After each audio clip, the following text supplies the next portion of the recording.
Shalom all. Ariel Tzadok here from the KosherTorah School of KosherTorah.com, presently Allentown, Pennsylvania. Well, we just got back from AlienCon 18 in Pasadena, California, and we had a very, very lovely time. Yeah, it was almost as good, if not as good, as the first AlienCon back in Santa Clarita. And rumor has it that a new AlienCon is being prepared for this November in Baltimore, Maryland. So hopefully we'll see you all there as well. So let me give you a little roundup of what we were discussing, what happened, and let's just expand from there and see what's happening. All right, I'll share with you things that are going on in our KosherTorah school, and invite you to become, students of our school to take advantage of the courses that I will soon be offering. So the conference was 3 days, Friday, Saturday, and Sunday. And even though it is Shabbat, obviously I can't sign autographs. Can you imagine? People actually wanted my autograph. They wanted to take pictures with me. They were actually charging for it. People actually paying good money to get a picture with me or getting my autograph. Really? I don't know what to say about that. Okay. I don't know. I guess, wow, if it means something to them, I'm honored. What can I say? But anyway, Friday night, Kevin Burns, who is the president of the Prometheus Studios, the producer of Ancient Aliens, led a panel with pretty much all of us were guests to share about our contributions to the show and how the shows worked with us, how we worked with the show. And I shared with him, as they're asking, because remember, I'm an Orthodox rabbi. I am not an entertainer. I am not a New Age teacher. I am not an ancient alien theorist or anything of the kind. I just teach Torah here. And I thanked Kevin. In front, we had an audience of 1,000, however many people were there. The room, I think, held 3,000. And I said to him, look, you give me the opportunity to publicly make aware what our Holy Torah has always taught. A point that I made over and over again in the panels was that the Torah was written a long, long time ago in a culture and a people very, very far away. You know what I'm getting at when I say that. Ultimately, our Torah comes from Semitic culture, which is thousands and thousands of years old. The people in those days, in that culture, did not think like we do today, did not view the world as we do today, did not write literature as we do today. So essentially, when we come to the stories of Genesis, you do not learn them in translation. Frankly, you don't learn anything. The reason why we've had thousands of years of biblical misinterpretation and argument, fight, and polemics is simply because people don't understand the original Hebrew nuance. Yes, you can translate a word, but it's more than translating a word. You have to understand what the words mean. Even something as simple as Bereshit bara Elokim et hashamayim et haaretz, right? In the beginning, God created the heavens and the earth. What's the next pasuk? The next verse. And the earth was tohu vabohu. Someone translated as void with chaos. Fine. Whatever the translation is, skip ahead to the book of Isaiah. And Isaiah prophesied and said the world was not created in void and chaos, in tohu specifically. Well, if it wasn't created that way, how did it get that way in Genesis 1, verse 2? Something's missing in the text between Genesis 1:1 and Genesis 1:2. And Jewish scholars have recognized this, and even Christian scholars have recognized this. And the entire Kabbalistic traditions, many of our ancient teachings, elaborate what's missing in there and the teachings. And you say, well, where will all that knowledge come from?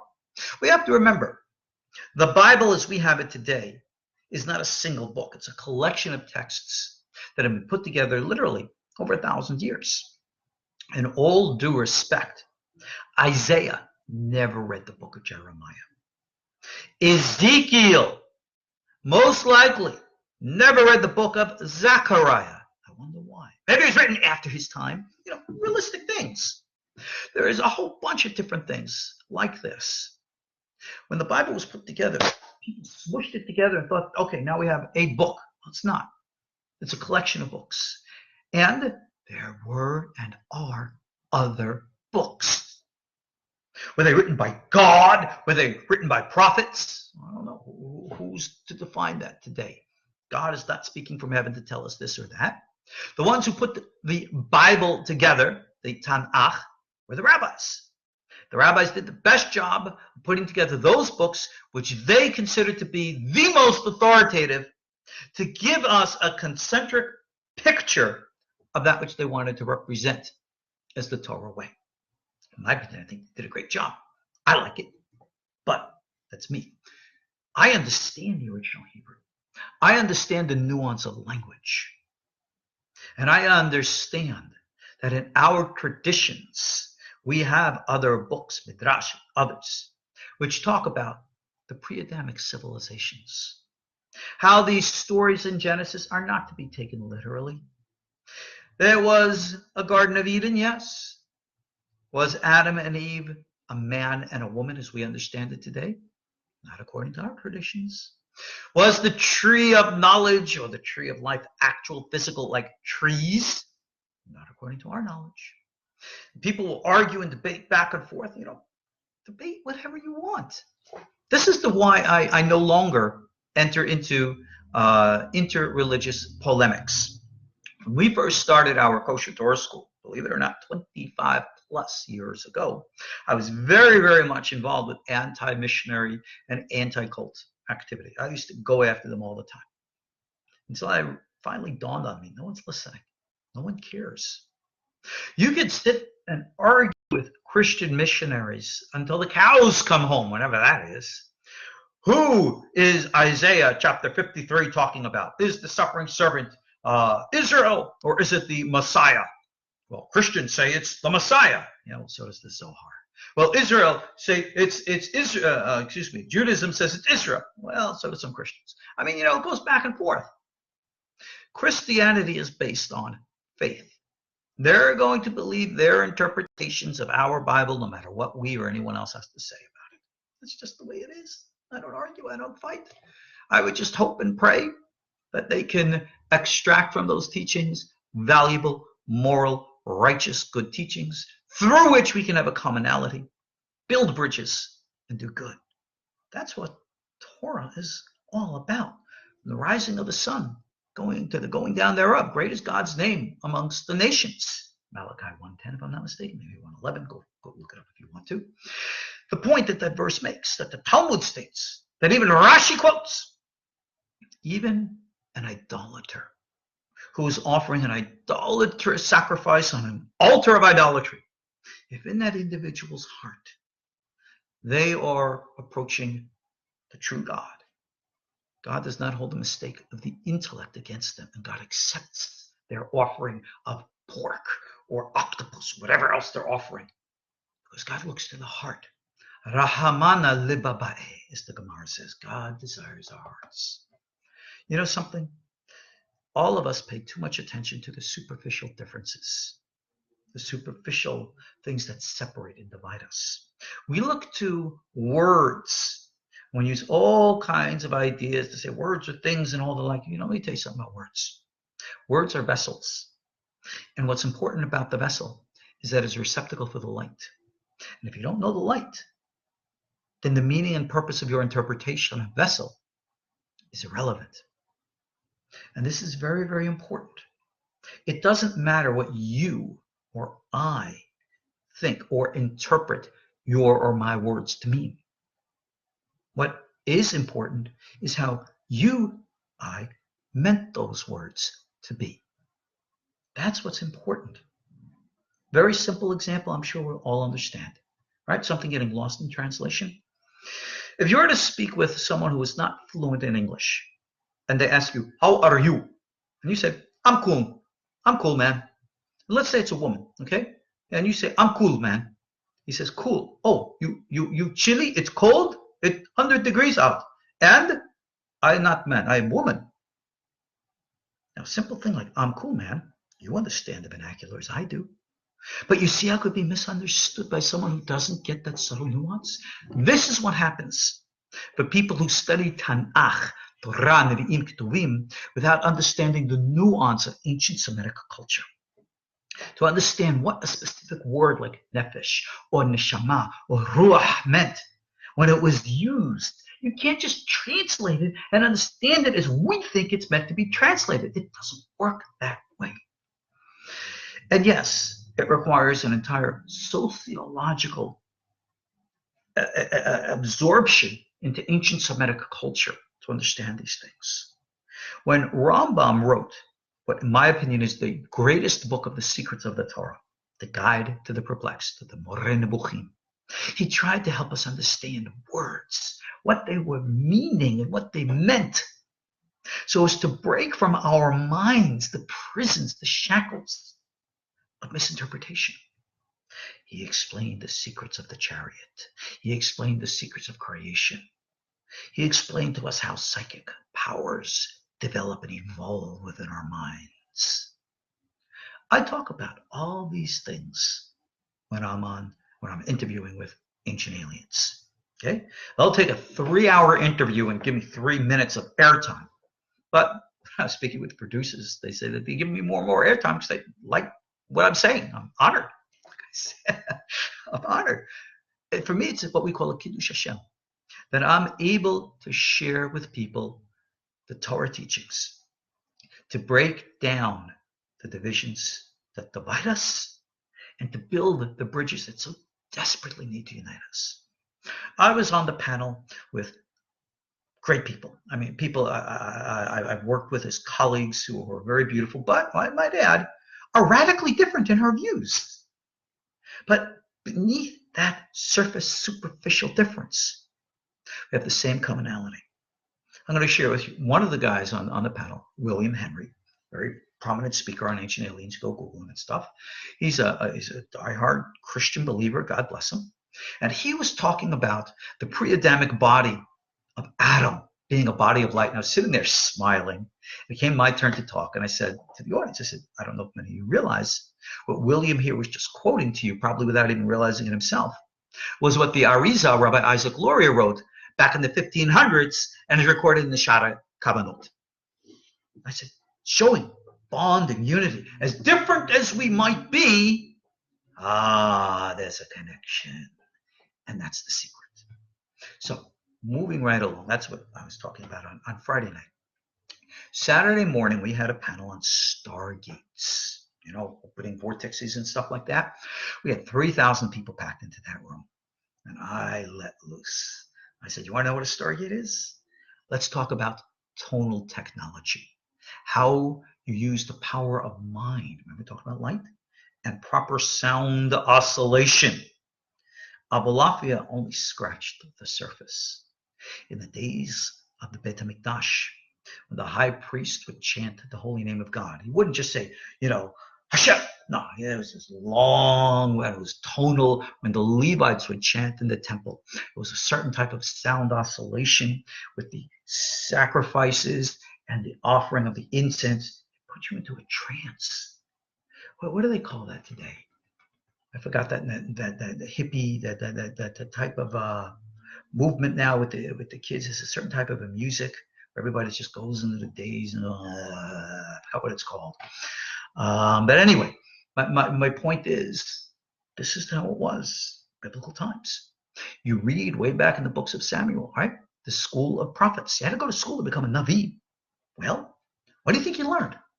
You learned music, dance, sound, and it altered your consciousness, and it changed you, and enabled you to shift focus, to become sensitive and aware to other realities which are parallel to us at this very moment. So you see, that is what real meditation was about. The practice of these techniques, Rambam says, that's what we call Hasakat Ruach HaKodesh, the acquisition of divine inspiration. And that's what prophecy is. Today, we call it by different names. The development of psychic powers, extrasensory perception, clairvoyance, intuition, right? Foresight, call it whatever we want, right? All these words, telepathy, even telekinesis, mind over matter. When we were talking about the stargates, I was saying this was the way and the technique of how actual stargates were open. Not like in the movies where there were mechanical devices. Real stargates worked within the vortices of the places on the Earth and used sound and mind oscillation to channel into a specific place, to open up vortices in space, through which the Halukah da Rabbanan, which is the astral body, some people call it astral, they call it body of light, whatever, travel and go. This is, for example, what Eliyahu Navi did, what Hanoch ben Yared did. We read about the four who ascended into Pardes in the Sechet Hagigah. This is what they did. Okay? If you go into my book, Walking in the Fire, I felt very, very strongly that the conclusion section, the final section in that book, I concluded some of my own. I put in some of my own experiences and visions and dreams, etc., and so on. You want an experience of this, an example of this?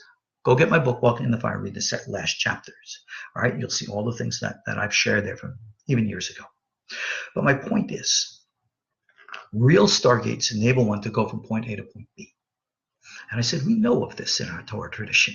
We call it kafitzat haderech. And I said, this is a concept so well known that it's been adopted in popular culture. Frank Herbert, the author of the Dune novels, called his messianic character a kwisatz hadarach, haderech. When I first read that back in the 1980s, I said, no, it can't be. No, it's just a coincidence, I said. Well, kafitzat haderech means one who shortens the way, right? Jumps the way. I went into the glossary of the novel Dune, and son of a gun, how did Frank Herbert translate kwisatz haderech? Shortener of the way.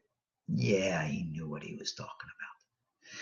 I recognized the entire concept of the desert Messiah, even though it's put into the Arabic reference within the book.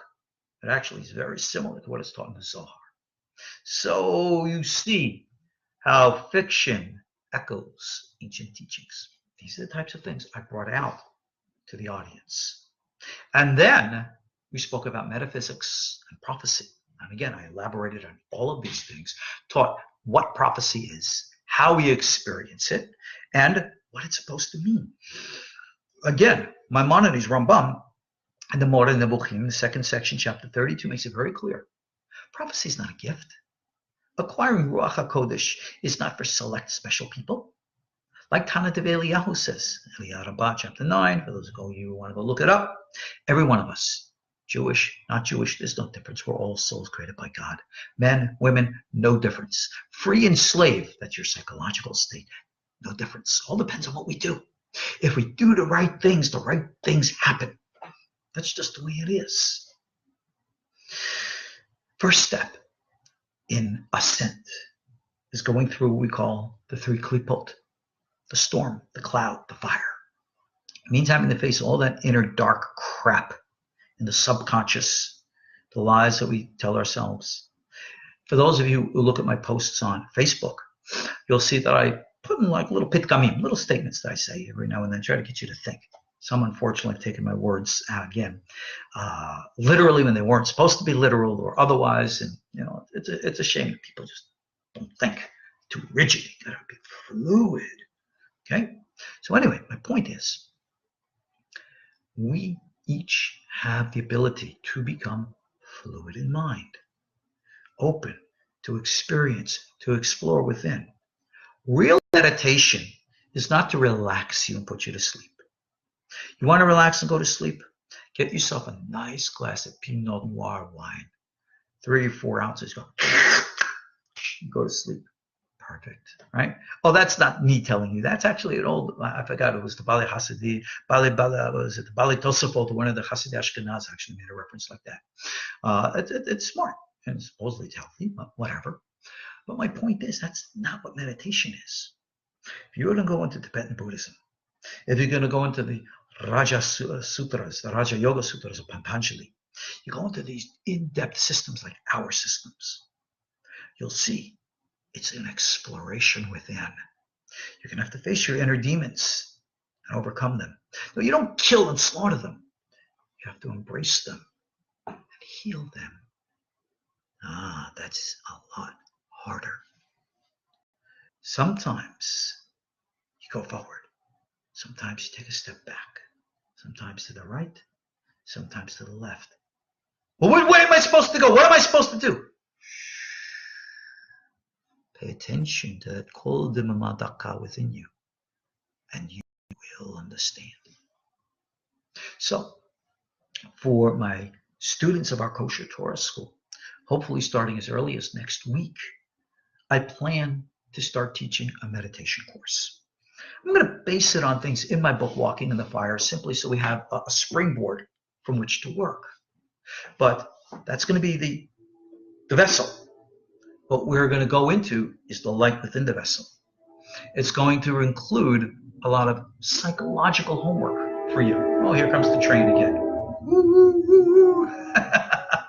Shows you movement. Things are moving. We are moving. Remember, I always say I don't believe in anything as a coincidence. I believe everything's synchronistic, right? Trains come to show we are moving along the way. So that's cool. Inner exploration, getting to know the truth within you. I'll share with you a story many years ago happened when I lived in Chicago. One of the first years I went there, I was teaching a student, Jewish man, doctor, who was not very religious, but spiritual. And I taught him visualization of the name of God, Yud-Keh Vav-Keh. And he loved it, and he started to do it. And about a couple of weeks afterwards, he comes up to me, very angry, and he says to me, "Rabbi, what did you do to me?" And I asked, "Well, I don't know. What did I do?" He says, "Well, I started meditating on God's name and visualizing it before me, just like you taught me. And now, every Friday night, me and my friends go out to our favorite shrimp and lobster restaurant. And every Friday night when I'm going out there, right now, when I'm out there and I'm trying to eat lobster and shrimp, God's name pops into my head, makes me feel guilty. Rabbi, I can't keep this anymore. I have to keep kosher." To which I said, "Well, what do you want me to say? If God is speaking inside you, then I guess it's for you to listen. I never said anything to you. When God speaks to us, we don't hear voices in our ears. You start hearing voices in your head. You know what that means. But you feel impressions, convictions, things that tell you this is the right way. And you have faith, you believe, and you pursue it. It might not turn out the way you think, but that doesn't mean you lose faith. Faith is a walk and a path. For those of you who are familiar with the archetypes of the deck of the tarot, there's a card called the Fool. What does the Fool do? Like it says in Psalm 23, "Yea, walk through the valley of the shadow of death, and I fear no evil, for you, God, are with me." That's what they call a fool, someone who lives by faith. We say the righteous live by faith. The Gemara says that pasuk from Habakkuk sums up all the commandments, all the 613 commandments of the Torah, summed up in that one. Live by faith, having the conviction of knowing the truth. So we want to talk about Aliyot, ascent, the ascent school of Kabbalah, which is what we're going to be teaching. Step one is you have to go through the muck and the mire. In other words, you have to cut the bonds that hold you down. Visualize, if you will, trying to climb a ladder with your feet chained to the ground. What's the first thing you need to do? Remove the chains. Isn't that obvious? Well, these are the things we're going to teach in that course. It's going to only be for my registered students because, I have a school and our students, you're obviously welcome to join our school and attend our classes. I record them, of course, and most students don't attend live classes. And I send out the links, in a secured, online location to our registered students. If you're interested, go on our KosherTorah school, see what it is to become a student. There's an obvious financial commitment there, but, that's how we make a living. Right? You support me, I support you, and that's the way it works. I'm going to continue through this summertime teaching the Kabbalah the Ari in the classic book of the Otzot Haim, the teachings peripheral to that from the Ben Ish Hai, Rabbi Yosef Haim of Baghdad, and other Kabbalistic messages. But anyway, getting back to Alien Con. People were really impressed. They were listening because they wanted to know what Stargates were about. We had a physicist on our panel who was talking about what, the Department of Defense is building. I said to him, whatever you're doing mechanically, if you do not incorporate what I call a spiritual, a tonal technology, you'll never be successful. So these are the kinds of ways that we make connections. He was a lovely guy. He's from Huntsville, Alabama, a nice southern boy, you know. And it is a sweetheart of a guy. Everybody there was so nice, so sweet. So many good friends, old friends, new friends. And it was what we call, again, I call it Kiddush Hashem. Our final panel dealt with the topic of mythology, stories, and etc. And I shared with them the context of Carl Jung. A myth is not a make-believe fairy tale. A myth is a personal construct of how the world is observed or viewed. All right? It could be a person of an individual or of a nation. So, for example, the Christian, in quote, myth, belief in Jesus. The Jewish myth is the belief in Moses. And the Muslim myth is the belief in Muhammad. Well, not that they're fake, false, or anything of the kind, but that is their mental construct of how you view the world. Okay, fine. I explained that the reason why these things exist is because the higher mind, which we seek to access in ascent, speaks in a completely different language than our lower conscious mind. It speaks in the language of images, pictures, symbolisms, metaphors, the likes of which we see in the dreams of Pharaoh, and the dreams of Nebuchadnezzar, and why people like Joseph and Daniel were so valuable that they could act as the conduits and bridges to unite the worlds by sharing, translating the higher language to the lower language. People loved this stuff. They wanted to learn. They did not come to AlienCon just to meet all the fancy stars. And if you've been on my website, they had the cast from X-Files there. So you can see me pictures with David Duchovny, Mitch Pileggi. Mitch Pileggi is a lovely, lovely guy. I had a lovely chat with him. And I asked him, I said, is your name pronounced Pileggi? And he goes, yeah. I said, are you Turkish? And he goes, well, you live in Turkey. I said, you don't know that, do you? He says, no, what? I said, Pileggi is the name of a very, very famous family of prominent Turkish rabbis. And I Googled and I showed him all that. And he was like floored. He really liked that. We had a lovely chat.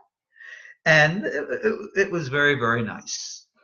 And other people there, the cast from the original Lost in Space was there. Bonomi was there. Martha Kristen was there. All these people. The actor who played Don West was there. We actually became good friends. I was chatting with him and his son. It's very, very lovely, lovely people. Martha Kristen, who played, what was it? The daughter's name again? Julie Robinson, was it? Oh, she is such a sweetheart. What a wonderful, warm, and beautiful soul she is. And Bill Momi is really cool. He really is.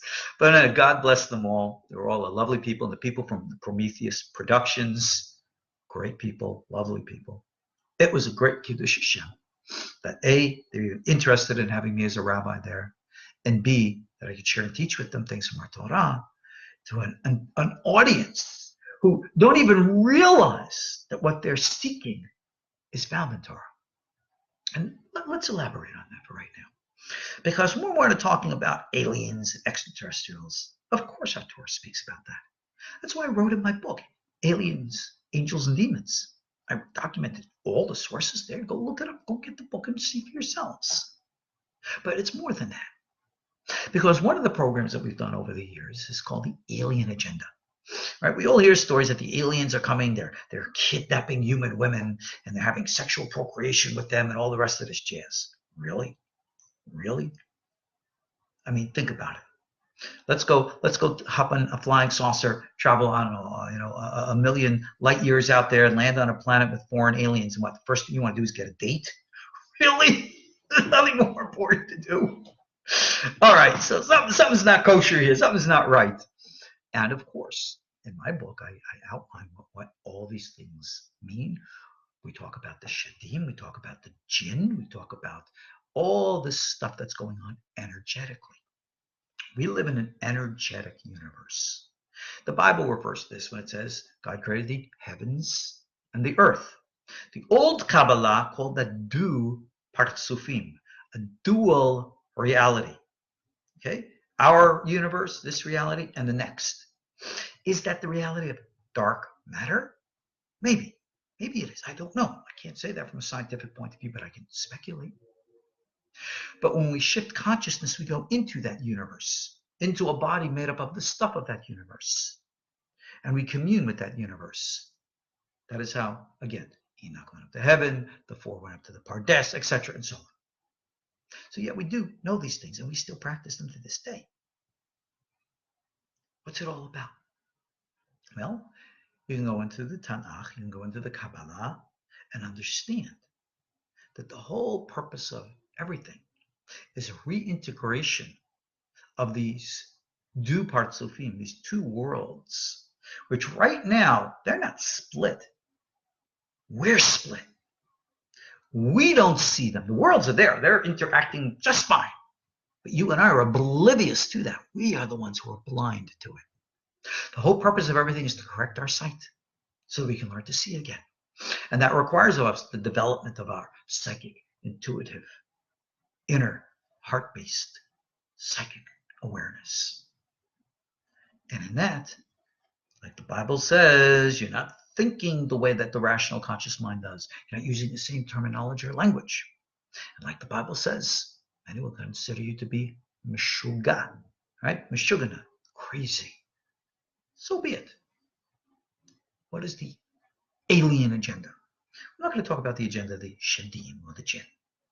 Let's talk about God's agenda. Number one, we're not alone on this planet.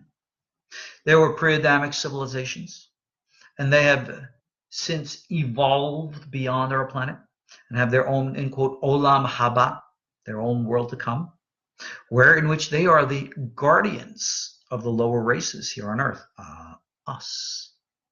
Some of these are humanoids, look just like us. That's how they can walk among us, and we would know the difference. That's how come Aliyah and Navi is able to do that. But then there were the older races. The older races were reptilian. We call them the dragons or the Tili. They rule this world, this government, this universe, like a king on the throne. That's what the Sefer Yetzirah says. There are bad reptilians. There are good ones. There are bad shadim, and there are good ones. Shadim, demons, are not the minions of Satan. Satan doesn't have any minions. Satan is just a single prosecuting angel whose job it is, ordained by God, to strengthen us. Okay? If you will, the Satan is that force of heaviness and pain in your muscles that you feel when you're lifting weights to become strong. No pain, no gain. That's why he's there. Right? That's clear, right? In the book of Job, first chapter. The whole Christian and later Islamic concept of a devil duking it out for your soul for the sake of some salvation is totally foreign to Torah and Judaism. There's no need for a salvation. There is no such thing as a salvation because all souls return to God. That's our teaching. There's no eternal heaven, no eternal hell. It doesn't work like that. We are all evolving souls. This is God's agenda. And we are evolving. We are growing. Global consciousness is rising. So, I've debated this back and forth for a good while with many of you. You're waiting for doom and gloom. You're waiting for the apocalypse to come. World War III is going to come. The world's going to explode. We're all going to die. Ah! Well, no, we're not. It's not going to happen because that's not heaven's will. It's not the will of the Shekhinah. The will of heaven is for us to grow, mature, overcome, and learn. And heaven is patient with us. Mother Shekhinah is patient with us. In spite of all the garbage that we do, we hurt one another all the time. In my opinion, to hurt another human being, for me, is one of the most painful things I've ever experienced. I'll share with you something personal in my own life. Recently, I had a relationship with an individual who claimed that things I was doing very painful in their lives. It cut me to the quick. Might as well like harakiri, open it up. Like I said, I can't be in your life if I'm going to be a source of pain for you. Remember we said about moving and flow like that? I always say better peace from afar than war up close. True love is to give another individual what they need. Not what we want or what we need, but what they need. So if we want to talk about the path of ascent, if we want to talk about tikkun, we want to talk about bringing Mashiach, we have to evolve in consciousness. And that requires of us to do things which some might call meshuggah, crazy. And you have to, like we say, let go and let God. And if you believe and you trust, God will not hold back good from those who walk sincerely, innocently before him. And we have the power, through the power of mind, to influence the energetic universe in all forms. Physical healing, financial healing. For those of you out there who are lonely, who are begging and praying God to bring you your soulmate, believe it will happen, right?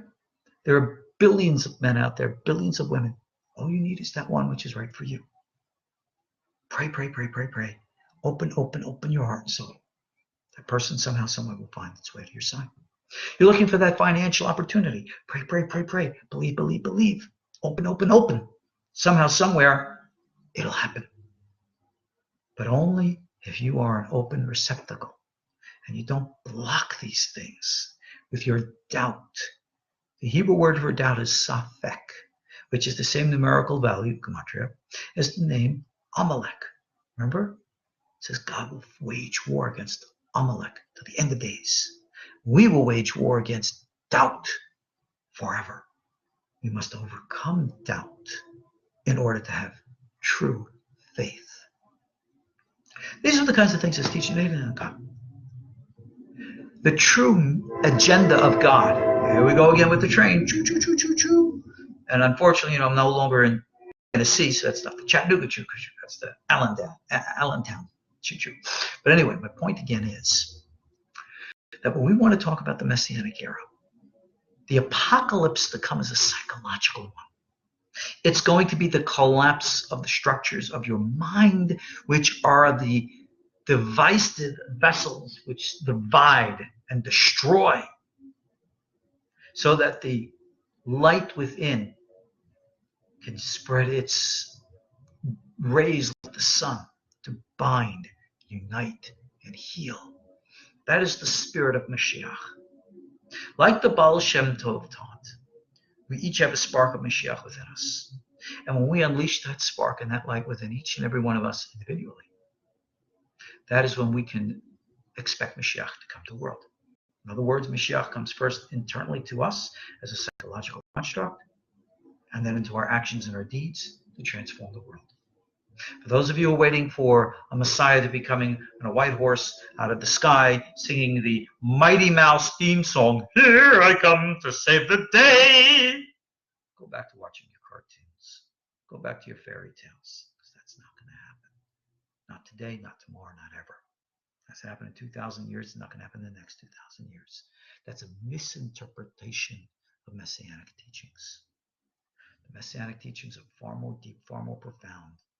You have to learn them properly. I have courses on this. I have courses on biblical Messianic teachings, Talmudic Messianic teachings, post-Talmudic Messianic teachings, Kabbalah. Go online, take a look at my courses. Order yourself a course. Learn. See with your own eyes. Hear with your own ears. Learn. None of this is beyond you. None of this is outside your potential. So do you understand now where I'm coming from? God's agenda. The alien agenda. By the way, who are these aliens? Well, they could be God's messengers. What do we call a messenger again in Hebrew? Yeah, I'm playing. Malach. What is a malach translated in English? An angel. I wonder if there's a connection. In the extraterrestrial ET circles today, the alien conspiracy theories, there floats a rumor that the aliens manipulated human DNA to make us who we are today. What do you think of that, Rabbi? I was asked. I said, well, I'll share with you a very interesting midrash teaching of our rabbis.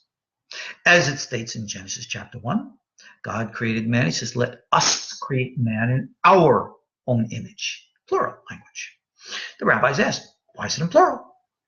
And they said, because God was speaking to the angels. And he said to the angels, and I will breathe into it the soul of life. So the angels helped construct the body of Adam, according to the symbolic language now, from the dust of the Garden of Eden, whatever. If the angels are extraterrestrials, and obviously they are, why? Because they're not of this earth, and if you're not of this earth, you are extraterrestrial. Well then, I guess the angel extraterrestrials did help change the human form. Does that mean they manipulated DNA? I don't know. I wasn't there X amount of years ago when they did it, but it could be. So by building bridges instead of burning them, who knows? We might discover something. These are the kinds of things we consider. What is the ultimate truth? Who knows?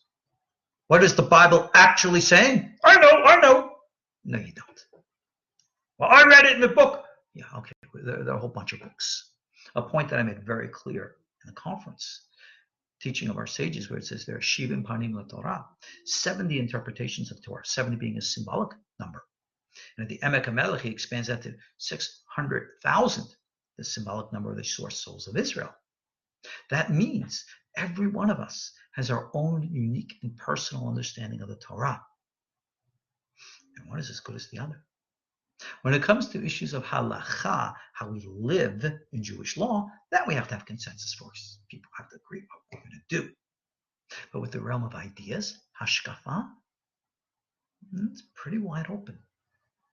And that is where we need to have that fluidity that we learn from the Talmud of having to be tolerant of or respectful of the views of others. Have you ever studied Talmud? I love Talmud. It is such a beautiful flow, current of wisdom, where in which you're dealing with different ideas, different beliefs, different views. They'll come to a biblical verse, they'll come to a law. One sees it this way, one sees it that way. It helps us to understand that we are all different. We all see things differently. So when you're trying to pound into someone's head, this is the only way to see it. No, it's not. That's just the way it is. Well, then you're stupid and blind because you don't see things my way. Well, maybe, but maybe not. Tolerance, patience, those are the true definitions of what we call love. And when we recite the pasuk, "Ve'ahavta ra'echa kamocha," love your neighbors yourself, it's not an emotional feeling. It's your deeds. It's your actions. Love is not what you feel. Love is what you do. Love is how you treat another human being. This is the angelic, extraterrestrial, divine, messianic agenda, ascending our souls to become what we've always been meant to be. Sacred holy beings created in the image of God. And when we have that psychic, intuitive awareness, no longer we're going to have to argue and debate because we're all going to know the truth. Isn't that what Jeremiah said? The real Brit Hadashah, the real new covenant. Everyone will say, no, everyone will know the Lord. They will not have to teach anyone to know the Lord, for they will all know me, because God's word will be written in our hearts. That's a metaphor for saying we will have developed this psychic intuitive level. This is now what I'm going to be teaching here at our KosherTorah school, the Ascent School of Kabbalah. Experience, practice, transformation.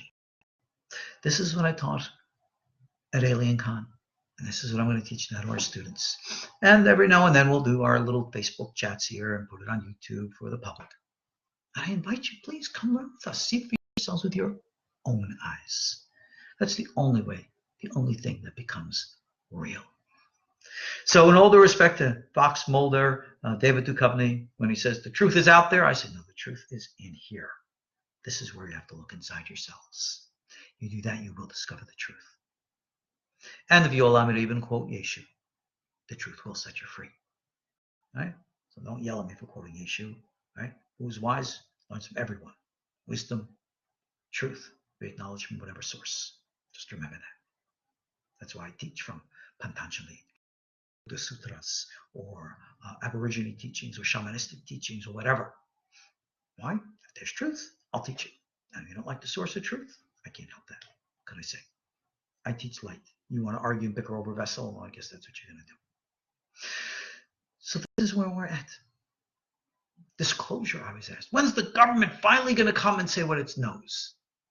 Well, the government's not going to tell you anything. It's not their job. They know all too well a whole bunch of sacred secrets that they're stunned at shocked that they ever discovered. Disclosure will come from you and I. Disclosure is going to come from us. The more that we learn, the more that we grow, the more that we talk, the more that we share, the more that we experience, the more that we influence, we will bring about the change. That's a truth that is in our hands. And on that note, I'm going to leave you tonight. We've had a nice little chat. Hope I've covered the important things that we need to discuss, where we're going in our Kosher Torah school, what's going to be coming down the pipe, things that we need to do in our personal lives. Hopefully, pray God, dear God, to make us each individual better human beings. I can't think of anything more important than that. We are all brothers and sisters. We are all children of light. And our job is to mature and grow up to become spiritual adults. The time of childhood's end is upon us. It's time to become benim bat mitzvahs, right? Take upon ourselves our spiritual obligations. Contemplate these things.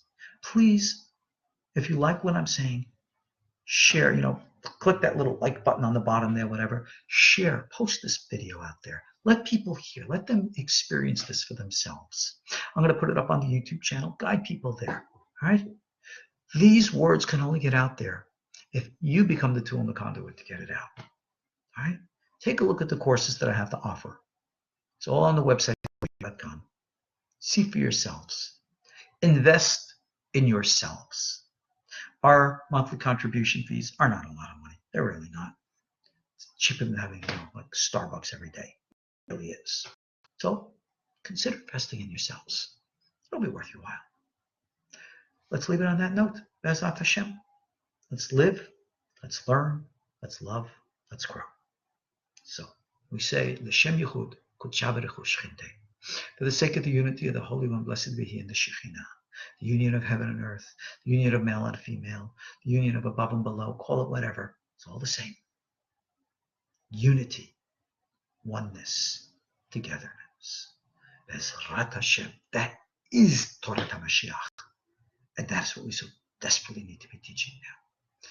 I'm your host, Ariel Tzadok, Kosher Torah School of KosherTorah.com. Thank you all again for being with me, for listening. Stick around. I'll be back. We'll be doing classes, something like this, I would hope, once a week at least. Put it up there. Let people listen. Let them learn. Consider joining our school. Come take some courses. Change. Transform. Let's work together to make our world a better place. God bless. God bless us all. Good night. Shalom.